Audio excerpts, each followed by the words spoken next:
Hello everybody and welcome back to another episode of our 4th Age Total War Rohan No Deaths run, where the goal is to keep all factions in play as we complete our victory objectives. We are a bit of a ways away from that. We're about halfway there, essentially. We get 19 out of 40 provinces needed. A lot of this, though, is due to the fact that we've been doing some scorched earth and giving territory other way to factions that need it, and I think we may be about to embark on something similar today, because I have observed we've been a little slack in protecting our allies far Harad. When last we left them, they were in possession of some decent territory along the southern stretch of the map, but I'm seeing a very, very resurgent Khand, which is incredibly rare in the mod. So they've obviously held on to their own territories and expanded down into the south. This settlement here, that's the starting capital of Far Harad, is now in Khandian hands. This settlement is under siege. Settlement of Far Harad, probably Khand doing that. This settlement, which we took for Far Harad and gave to them, is now back in the hands of Harad. So currently it looks like they only have two settlements, one of which is currently under siege. And so if that goes poorly, then they're done and the run is over. I think then what we need to do is start getting our guys out of here. We've left some men inside Umbar City, but we've got Frana the Tall, who is in command of this force. It's a pretty reasonable force. The banner size is not completely full, but that's in part because we got a lot of cav. And so I think we need to start heading east with this army. Now, sending this guy east is going to leave the settlement somewhat vulnerable, but we do have a decent mix at least. We've got some mercenaries, some ranged guys. We do have some fear-causing, swerting skirmishers, which are amazing, especially in a siege situation. And we do have a bit of cav, so I feel okay if we were to send these guys east, in particular, if we were to send them east in order to do damage to Harad. That's going to draw them typically away from Umbar City. So I think maybe the thing we want to do is to head, let's go due east and see how they respond to that. We do have some mercenaries available, and I think I need to get every single one of them I can afford. So let's take, let's see, probably we don't need these spearmen. We'll send them back.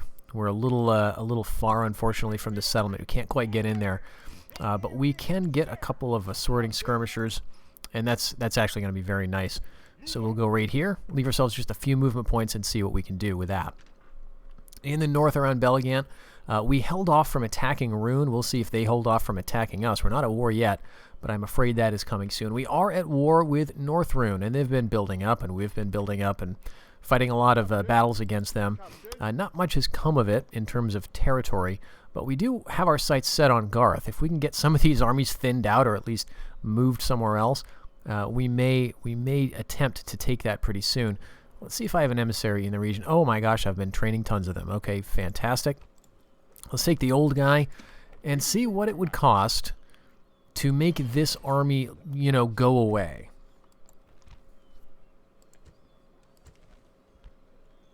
$81,000.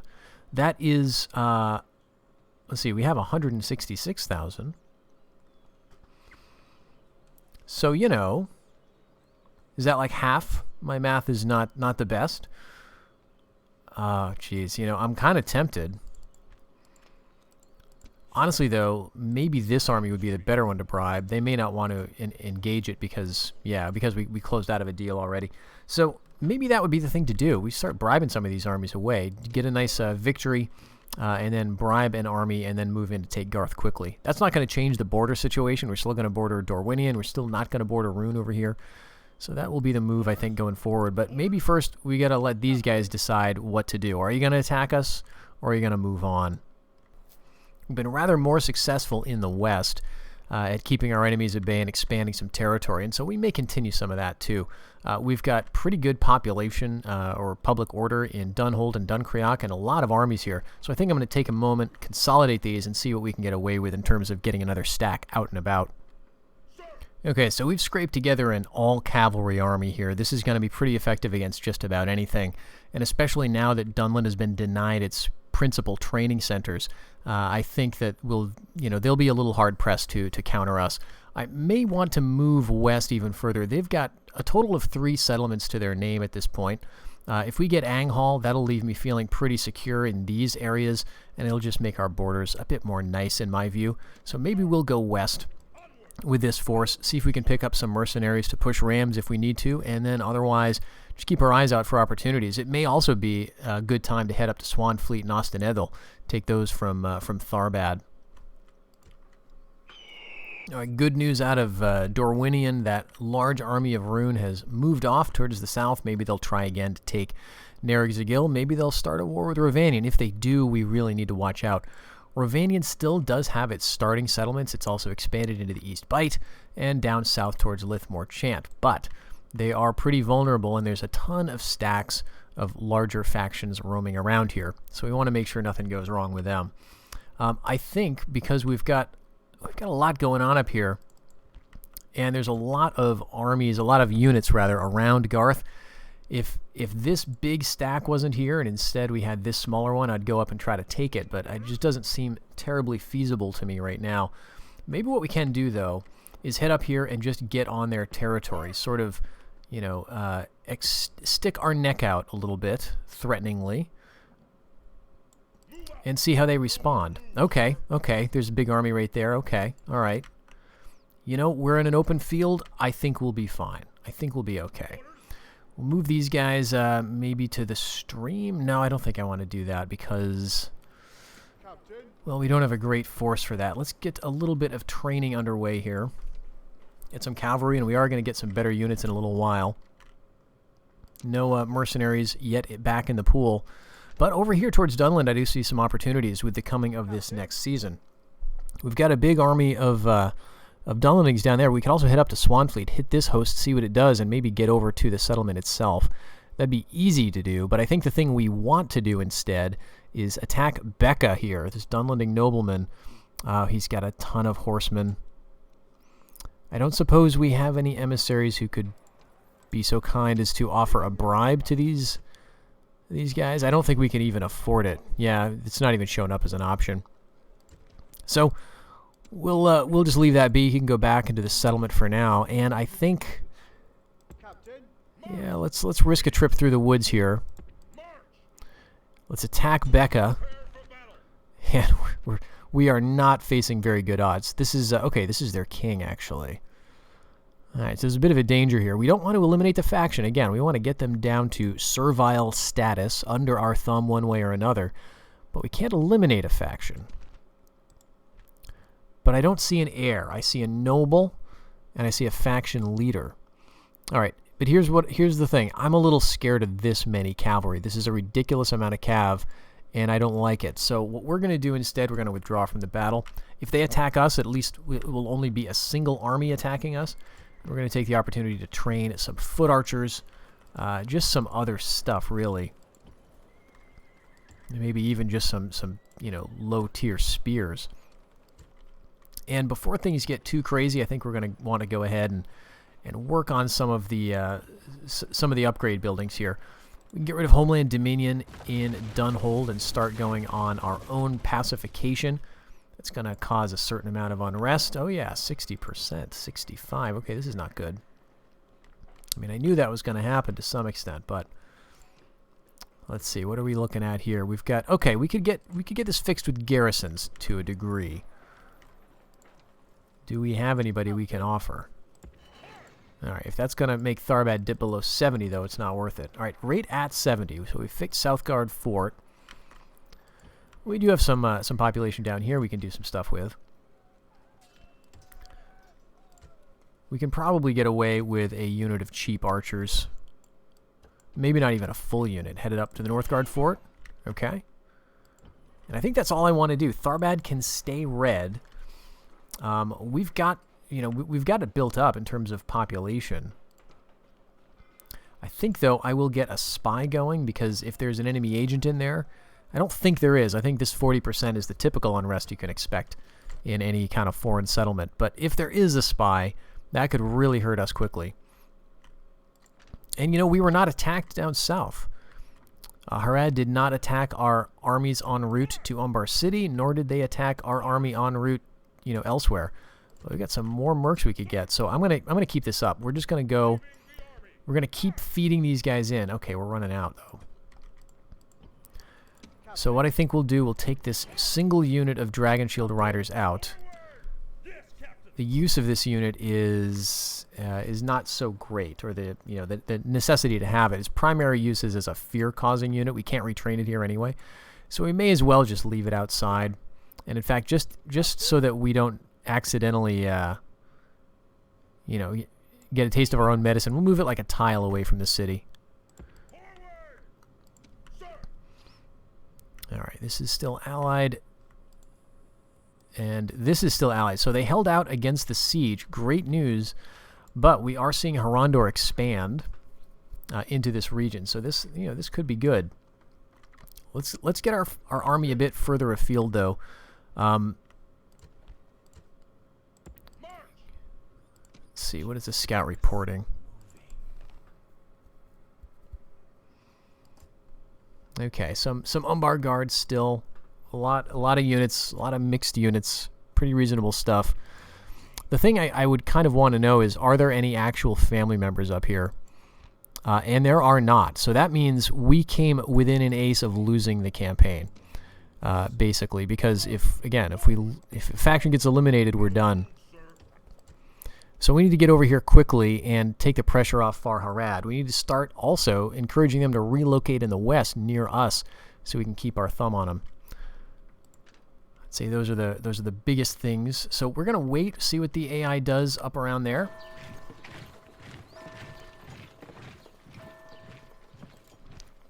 Okay, predictable. We're attacked by an army of Dunlandings. It'll be nice to get rid of all of the cavalry here. I think that cav is a pretty valuable unit, and I think the AI tends to favor it in part because of the low population cost of the unit. It's probably also fairly cheap, and it's got good enough stats that it's going to see it as valuable. Alright, so we don't want to lose Brago of Tharbad, but we also don't have the best units. What we're going to have to do is be kind of surgical with this. And we're going to hope that they don't play smart. Not sure what our odds are of that. Okay, I don't know why they're... Okay, we got some... Oh, that's right. Let's ungroup them. There we go. Now, I don't necessarily like this formation, but this just helps me kind of see what's going on. So we've got our archers here. The archers, honestly, are a bit of a problem because... Alright, ungroup. Here we go. Because if the AI gets close enough to throw javelins, that's not going to push them away. Same thing with these guys, these skirmishers. So we're going to mostly rely on getting them into a pretty nasty charge. Let's get these guys up here. And let's get the rest, but not you. And I think that about covers it. We've got Riders of the Mark. We've also got our Riders of the King's House. These are going to be the muscle. All right. Let's see what they do. So they're going to come at us with basically 2 wings of cav. Not sure if that's going to that formation is going to be maintained. They got some other stuff. They got some archers. They got some spearmen. Nothing too spectacular. Some axemen. Really, the battle is going to be won or lost on how we handle the cavalry, as they do seem to be fanning out into 2 different directions. So we are shooting them already. That's good news. And we can't just charge them because they're going to fall back, and they got just enough infantry to be a problem. And so we're going to have to wait, actually, until they move off. Now, I think with the numbers, if we can get a nice, good charge, we can really push through and do a ton of damage to them. So I'm going to go ahead, we're going to ungroup, and we're going to select our targets here. They're going to charge into us, though, so honestly, it's kind of nice. We've already got 1 unit routing. Let's just keep that going if we can. All right, 2 and 3 routing as well. And let's go over here. Now,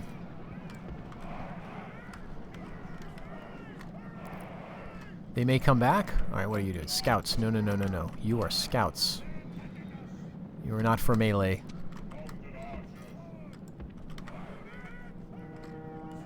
The thing we're going to run into here is they're going to play keep away. And I've got 5 units on 3, so it's not ideal odds, or not ideal. It's not in terms of economy of all of this. It's rather costly, but we need to keep up the pressure. They're routing. Let's just keep that going to the right. We did catch some of their cav. No, we did not.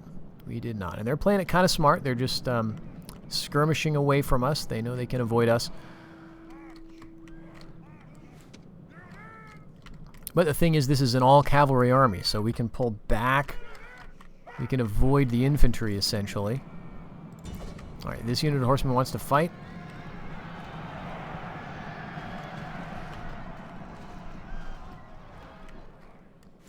All right, and we're engaged over here. Very good, very good.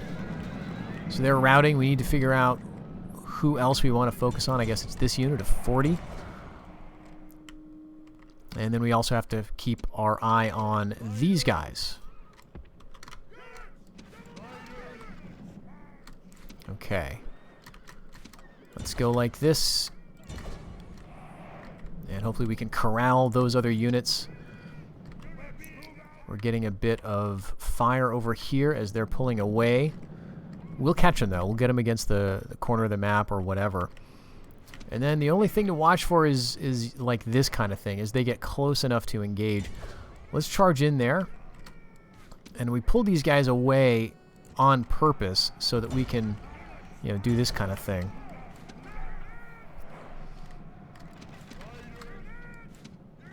That did not break them, but it did some damage.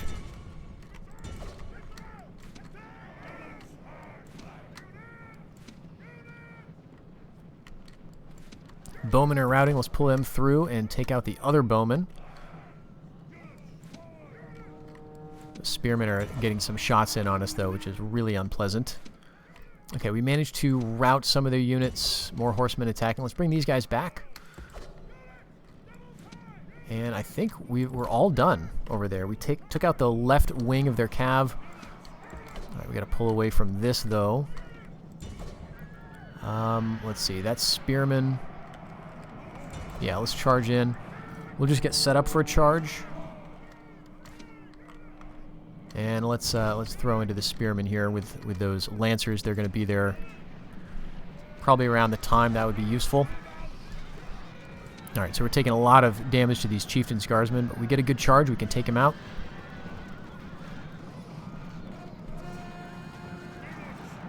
All right, they're wavering down to 7 men already, so that was pretty effective. These tribal spearmen are broken. And their general is routing. We took him down, and hopefully we can just turn and take out those spearmen. Yes, indeed. All right, so these horsemen are now withdrawing, maybe? Let's send our other left wing of lancers after those bowmen. We'll try to run down who we can run down. But I'm feeling pretty decent about this. We took quite a beating, but we were going to one way or the other facing that many cav. Just a messy kind of battle. You can't really avoid it.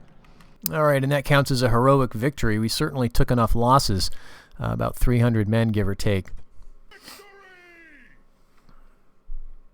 We're not getting attacked again, though. But here we go. We're fighting, yes, we're fighting in North Rhun. And here's the other thing. North Rhun has bonuses to combat in the snow. All of their units do. All of their native units, anyway. Even these peasants at arms. Actually, it doesn't look like they do. Axemen of Rhun definitely do. Spearmen of Rhun do. So these tough units are going to get some nice advantages for them. So we want to not allow them to take advantage of that. The combat bonus in snow applies to melee attacks only, and I believe it's like a +9 to melee attack. So it doesn't help their defense, it doesn't help their dodge bonus, it doesn't help their ranged attack. So if we can stand off and pelt them with sling stones and arrows and then charge in suddenly before they can really get a chance to melee with us, then we should be fine here. I don't know why the balance of power thinks this is going to be so much, so close, or so much in their favor, in fact. They don't even have a family member. I mean, they've got 3 units of spearmen, and this is a good unit. It's one of my favorite units in the mod, actually, which is weird because it seems like such a sort of a standard, no frills unit, but they're really solid. And they've got some great axes of Rhun, another really cool unit. But the AI is not going to be able to use them too well, I don't think. Once we take out this stack, looks like they get another one right behind it. I don't know that they're going to feel like attacking us again. Again, assuming this all goes well. But if they do, maybe we'll get some nice ground. And then if we manage to take out both of them, we'll be in a pretty good position to move on Garth, I would think. Okay, yes, I like this a lot. So they're attacking me, which means they're going to have to march up to where I'm at, and that's going to tire them out. I'm going to set up right on this little knoll here. We're going to get our slingers all together, and we're going to get our archers next. They can go right up behind the slingers. Now, I guess we may want to actually move them. I'm thinking they could shoot over the heads of the slingers, but realistically, the foe's going to be downhill enough that they're not really going to be shooting over their heads. We're going to be getting some friendly fire. And I don't think they have enough cav to really concern me. We'll keep the tough Rangers of Rovanion over here. And our family member with the tough cavalry can go in the back. And we have a lot of horse archers. Very nice. So, given that they're attacking me, they're going to be set up like right here, centered here. So there's going to be some men that are up on this hill. I might put my horsemen right here then. They're all hidden, and so we can get some pot shots, and as the enemy approaches, we can swing them out from hiding, assuming they didn't see us in the first place. Of course, it's at this point when we begin to notice that we're really not doing too well in terms of our battle line and melee capability. But that's what we're dealing with. Okay, so let's see what they do. They're going to be going for trees because they're looking for our ranged units, or our hidden units rather. But here you go. See, they're trying to outflank you, so you just move enough in a certain direction, and they give up, and they go right for you. They figure the flanking is not going to work. Nice.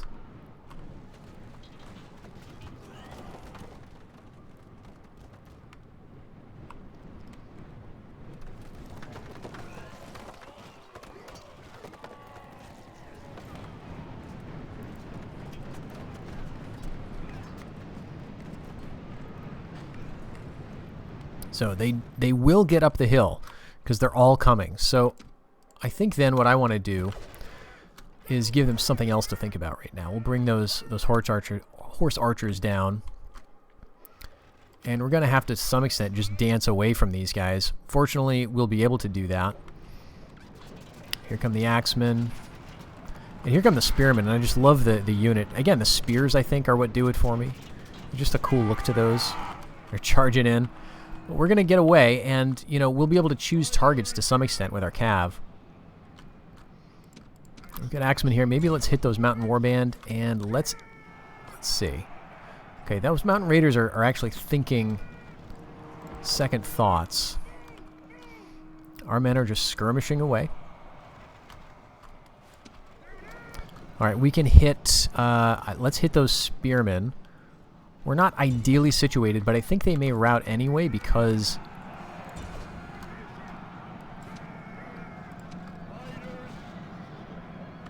All right, who's routing? Mountain Warband, Spearmen of Rhun. Yep, some of them are at least routing. There we go. We got a nice route going in this knot of resistance. Okay, we got peasants at arms down there. Let's go after the slingers. Let's just ignore those peasants at arms. Head down here to the skirmishers, and it looks like their bodyguard or their cav unit is going after some slingers. That's just fine, honestly. That's a mercenary unit that I can retrain in a single turn. All right, so we got some warband over here, These Lancers I'm no longer as worried about because we can train a different, version of them. With these rider mercenaries, or Rovanian riders. Alright, I think it's time to bring the general over here to put a little pressure on him, though. Looks like those slingers got eliminated, but we are firing at them with our other ranged guys. If their captain wants to run away, that's totally fine.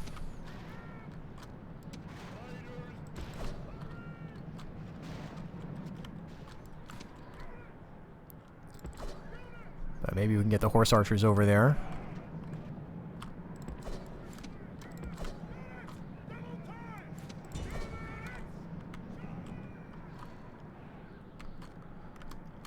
We've actually done a good job shooting them down.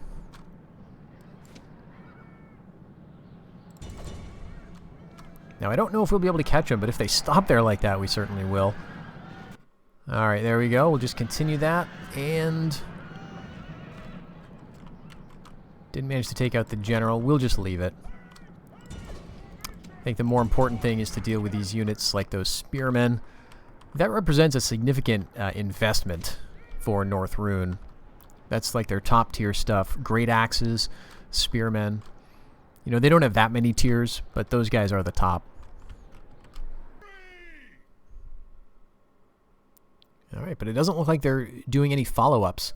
And Garth is looking pretty undefended. Now, it's not the right time to take this. If I put this under siege, we're going to be attacked by this army right here, and that's a big one. So maybe we'll fall back to the ford. Actually, we're in the area where we can get some slingers first. So let's get just right to the border and pick those guys up.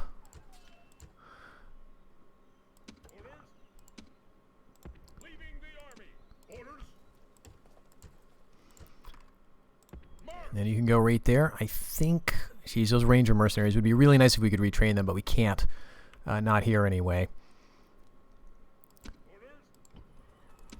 Let's put a unit of cav up here. We'll maybe retire these Rohan spears. They can go down to Belligant. And we've got a pretty decent army here. Again, not great, but 2 more seasons and we'll have hosting halls for some better stuff. Of course, Tharbad and North Rhun are allied.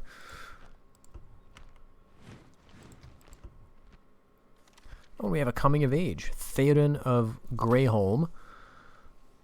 So let's check him out. Okay, he's inept. He's an Eisenmarcher, interesting. And he's just got the bad versions of that trait. So these are the guys who are kind of Dunlanding-ish. So typically, I think what they get for bonuses are discount to training costs.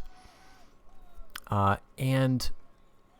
let's see, used to fighting the Hillfolk of Dunland. So possibly also a bonus to command against barbarian cultures. That would actually be really useful. But unfortunately, this guy doesn't get it. Well, that's fine. He's just another body at this point. So we're now in a position where we can pretty safely besiege Anghal. We may be attacked, but now we get some mercenaries in the region. Let's send a spy out and just see what is waiting elsewhere here. I'd love to get eyes on another family member. Okay, here's one. This is the heir. So if we take this within a couple of turns, they'll still have these 2 settlements, and that'll really, really hurt them. I think Anghal is up to... oh, it's hard to tell. I can't see all the buildings. But yeah, they're training cavalry already. So we don't want to do that. We don't want to allow that. Okay, so Tharbad. I would like the public order to be better. So maybe we can go for some control posts here. It's, not going to give us that fantastic units, just a riot or spearmen. But they will at least be useful for very cheap garrison. We can sort of spread them around to our territories as needed.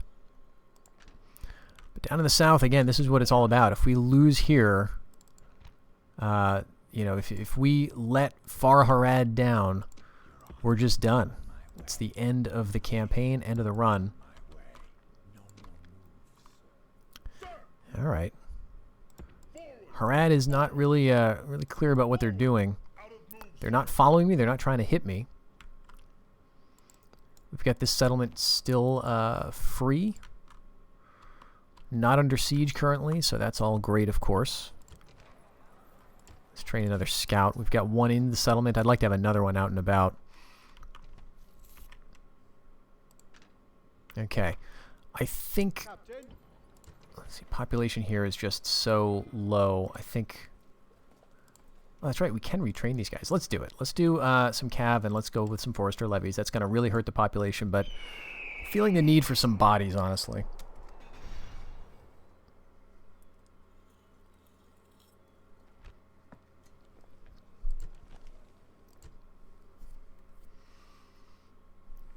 Okay, we got another ford battle coming up.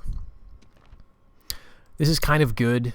Okay, it's a lot of peasants. They do have a lot of slingers, and that's where the problem's going to come in, I think. They have a family member who is not the heir and not the king. So I don't feel bad about taking him out at all. And so what we want to do is obviously eliminate this, but the goal, of course, is to open up our advance to Garth.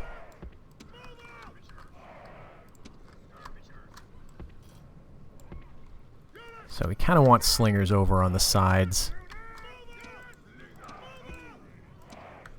Alright, yeah, something like that, I guess. Okay, Axis of the Mark can be right here. And we don't have really a lot of Lancer Cav anymore. We got these two units of understrength levies or mercs. We've got, of course, our bodyguard. We've got the heavy cav. And then we got 3 horse archers, which will be very welcome, as well as these... Oh, okay, we got another scout levy unit. Alright, fair enough.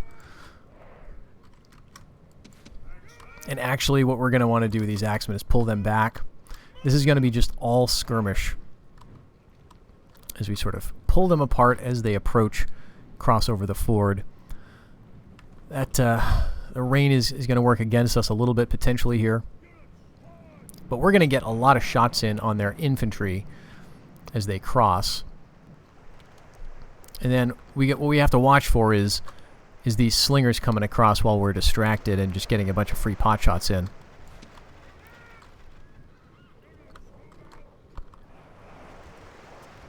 And here come the spearmen.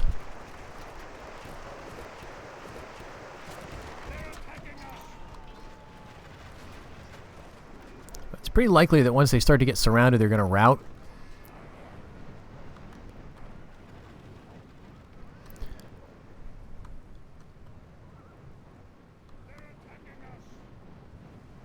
Got them down to 49 already.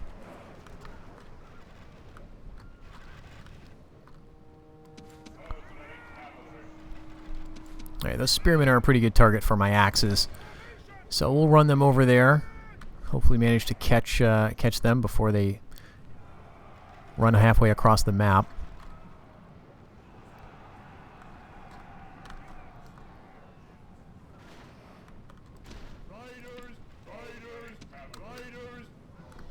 Mountain Raiders, yeah, let's hit them with our light cav. Oh, whoops, we got some peasants. Thought they wanted to tangle with our cavalry, did not work for them. Alright, so those cav are routing, so we'll pull back.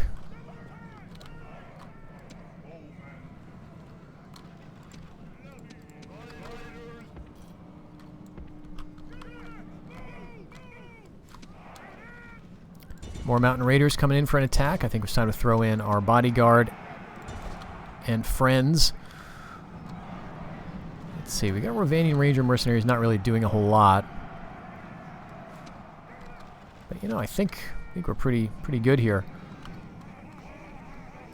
Get some archers caught up in this. Alright, these peasants are aggressively giving move orders.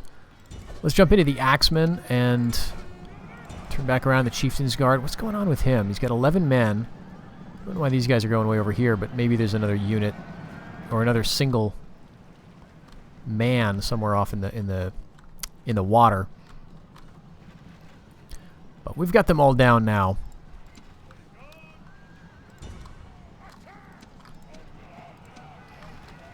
I think it's time to bring the mounted archers in. We can maybe have them charge after those slingers. Alright, and that is the enemy commander down. Let's get into these axemen.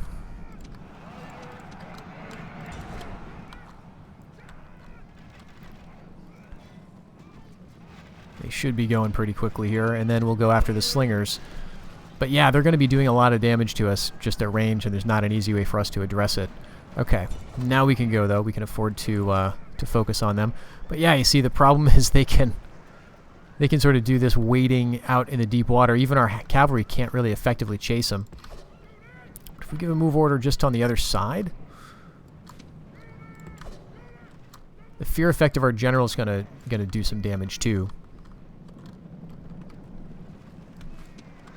Okay, and they're not really sticking around very long.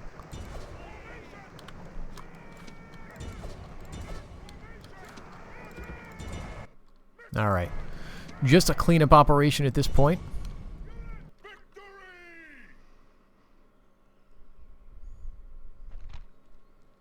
Dunabar wants trade, but I'm not interested in getting involved.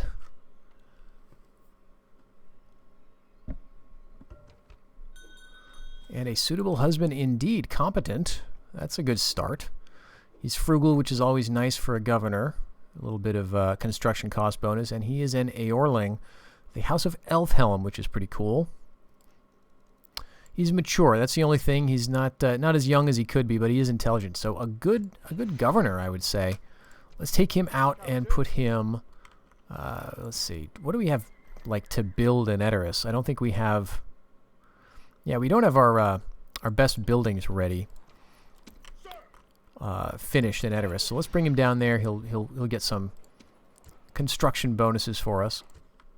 And in a few years, we'll get started on some city development.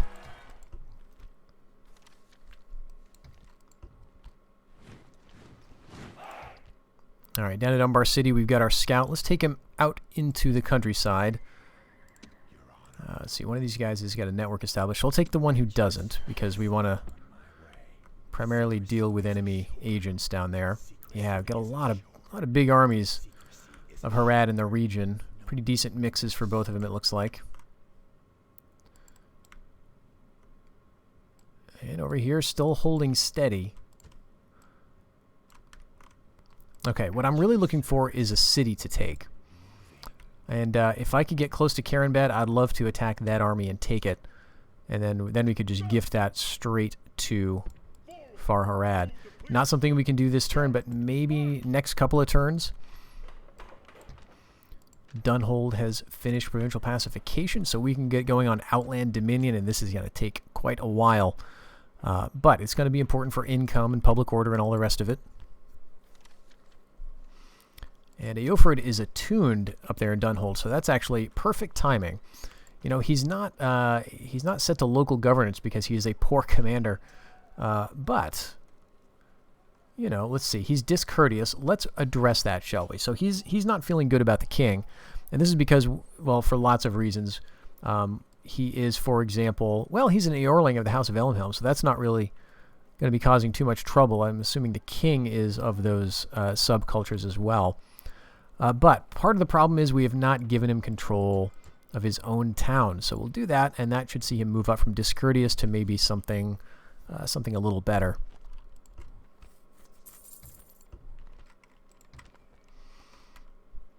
Captain. All right, and here it looks like we could probably take this out like this turn. Now, this would be a silly battle to fight in a way because we have only one infantry unit and the rest is cav, and it looks like there's a lot of cav in there too. I'm inclined to kind of wait and see if they bring up an infantry army that we could beat in the field. It might make more strategic sense. But on the Kelduin River, we have smashed several armies of North Rhun. We've done a pretty good job of beating them up here. So it might be time to move over into their territory again. I'm not sure that... we won't be able to bribe the town, but we could take care of like this army, potentially with a bribe. Captain. And this one for sure. Let's see what that would cost. 36,000. You know, I think we can do it. We don't get any of the units out of it because we don't, you know, we don't share any of those military type of units. But now we can go right up to Garth itself. Put it under siege. Build a bunch of rams. And let's see, we do have another emissary we can send to bribe this army. So let's spread some of that money around. All right, 7,000 to get rid of you. That's good, just so I don't get hassled while I'm building my rams, essentially. I think we could assault this, you know, and it wouldn't be that bad. Okay, this is the air, though. Well, where is the faction leader? That's a bit unsettling. I mean, I guess he could be down here. We'll have to see what happens in the next turn, if they're going to assault or not. But we definitely have to not forget what's going on in the south.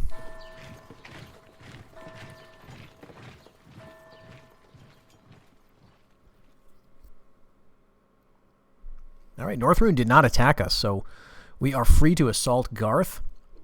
We were not attacked by Dunland, so we're free to assault Anghal.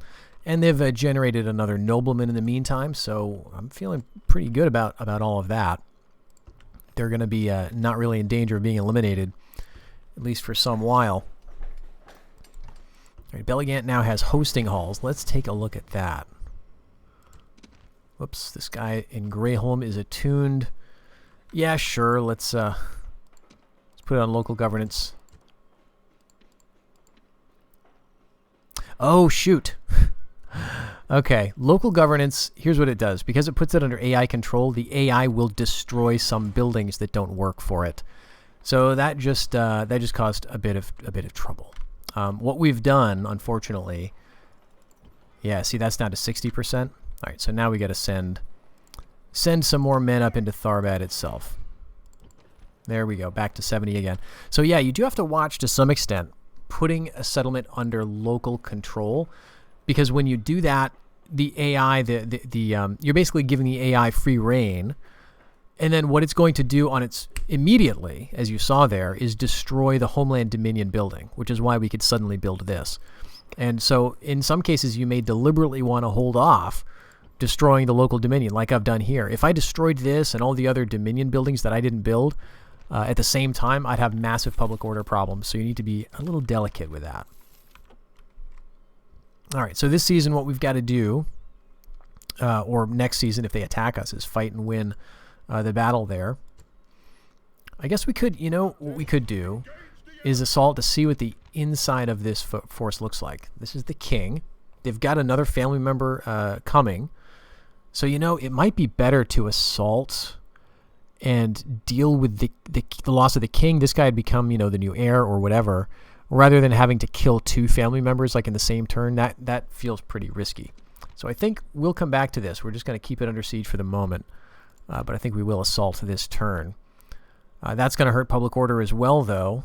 But I think we got to do it. We're getting guys coming out of the woodwork to attack us, as you would understand.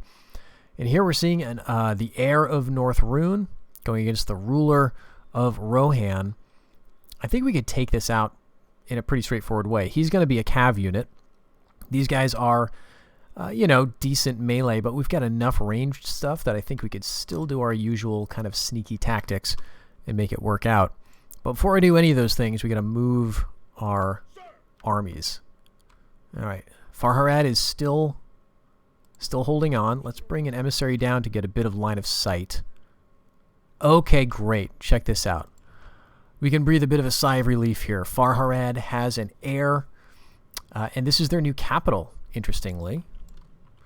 So they've moved their capital over to Akas Anabon, and that's where their prince came of age. So this is no longer such a huge pressing issue. We of course want to keep them, you know, sticking around. But let's see if we can get an emissary down here to see if there's anything standing right next to this settlement. And there is not. Well, I think we still might want to trash Karenbad for other reasons. So let's just push these guys around a little bit. And we'll get, I think here might be good, because there may be another unit coming near Adabara. So we'll actually move like midway between so we can go in either direction. If an opportunity arises, I'm happy to take either one of these settlements and gift it to my ally. But in the next episode, we're going to be dealing with a couple of sieges, it looks like. We're going to be taking Garth. We're going to be taking Anghal. We're going to be seeing how our public order across our increasingly strained realm responds to these new additions. Hope to see you then. Until then, take care.